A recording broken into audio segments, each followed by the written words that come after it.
question 2, we were talking about why do we have to see rainbows around the stadium? And that's some of the comments we get from, I'm sure everybody's seen on social media, from other fans that kind of bleat on about why do they have to kind of keep doing it. And so we wanted to kind of touch on that question, but also I think it would be useful. Mike put a question up earlier about having to deal with tweets in response to clubs posting their support for rainbow laces and, for example, football versus homophobia or whatever it is, and how we can respond or deal with that. That might be something useful to touch on from the panel. Well, I mean, I think the problem is that you're talking about social media, which is a cesspit in and of itself.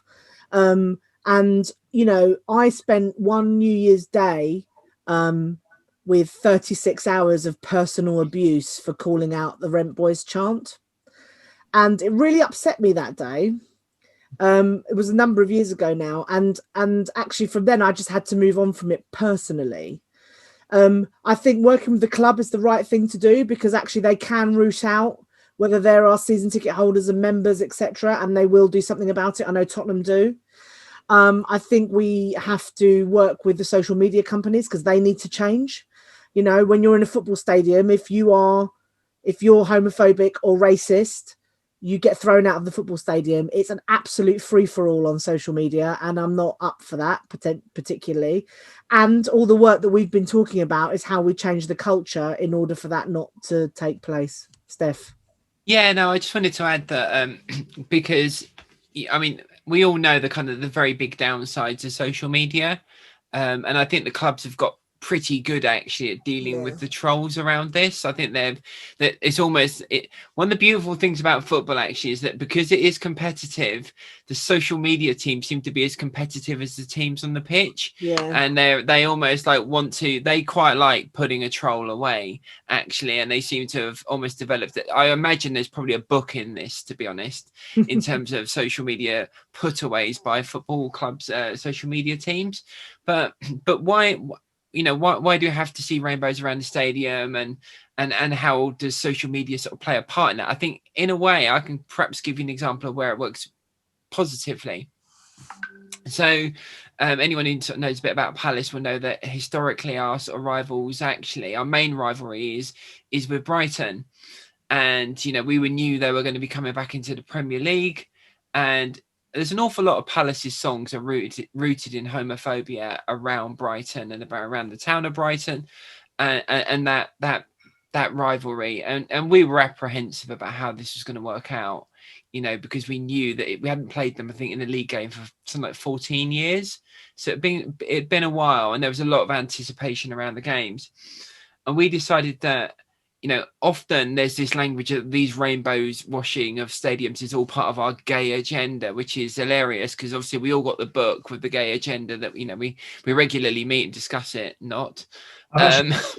and you know, we thought, how do we address this? And I think it's really important to understand that the people that are members of LGBT fan groups are football fans first, and then in the context of being a member of that group, and then LGBT second.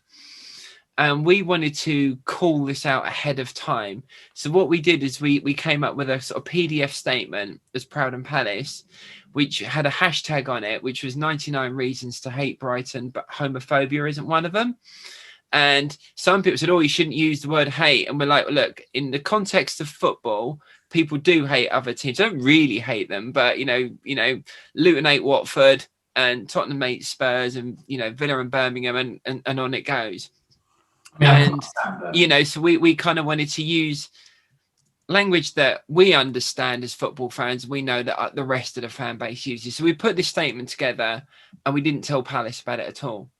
And then we went out to all the other fan groups who all have social media presences and said, would you be prepared to put your logo on this? And then actually the week before the game, we just want to all put this out at exactly the same time. Many of them had much bigger social media followings than we do as a fan group. We were quite sort of in our sort of early stages really then. And I think we ended up with something like 25 different Palace fan groups that put their logo on our statement, and then all activated at exactly the same time. And then when inevitably the trolls came rushing out to have a go, it wasn't Proud and Palace that ran the deal with them. It was everybody that was dealing with them, going, all right, okay, actually, we've put our name on this for a reason, because we think it's important, because actually these songs are almost embarrassing in their kind of historic language, and actually they're a bit of a stain on our club. You know, we're South London, we're incredibly diverse, and it is absolutely embarrassing that this is being still attached to us in this day and age. And suddenly it no longer became our conversation, it became everybody's conversation. And I think that is why you need these visibility pieces, because it enables organizations, it'll enable Cheltenham at some point, or Reading, to go, do you know what, we need to get our group together. We do. And actually, you know, we can see how this works for other clubs, and we can see the value of it. And as soon as they do, people will start to stand next to them and support them, and that's what will happen. There will be trolls, there will always be trolls, but they're not a reason not to do anything. In fact, they're a reason to move forward. Because just one thing that happened this weekend, right, was Vardy, and he hit a flag, and I'm just seeing the flag now, and what a fantastic response that came from that, because the amount of people that were saying, well, that's what Vardy thinks of gays, you know, and all this sort of stuff, and him going to smash I've never seen a flag break like that so easily, but it did. I don't think he thought it was going to, but he actually signed that flag and gave it to Fox's Pride, which is Leicester's official LGBTQ plus supporters group. And the thing is, that's a conversation starter that got him realizing, actually, oh wow, this has actually caused an issue. I want to make sure that I can stand up as a player who has a fantastic weight behind him. You know, he's a fantastic player, and he's a great advocate for Leicester.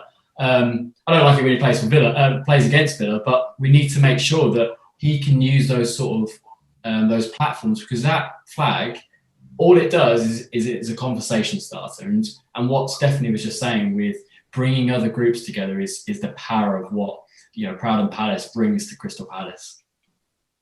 Exactly that. And even most recently, that's happened again in a completely different context as a result. So most people will be probably aware that we have an ultras group at Palace, the Homestyle Fanatics. And, you know, that there's been a big movement around food banks and raising money for buying presents for children at Christmas. And the HF wanted to get something going around that, and they messaged us and said, look, you know, the idea that you guys had all those years ago, we're going to do something similar now. We want to get everybody's logos on this. Were you happy to be on ours?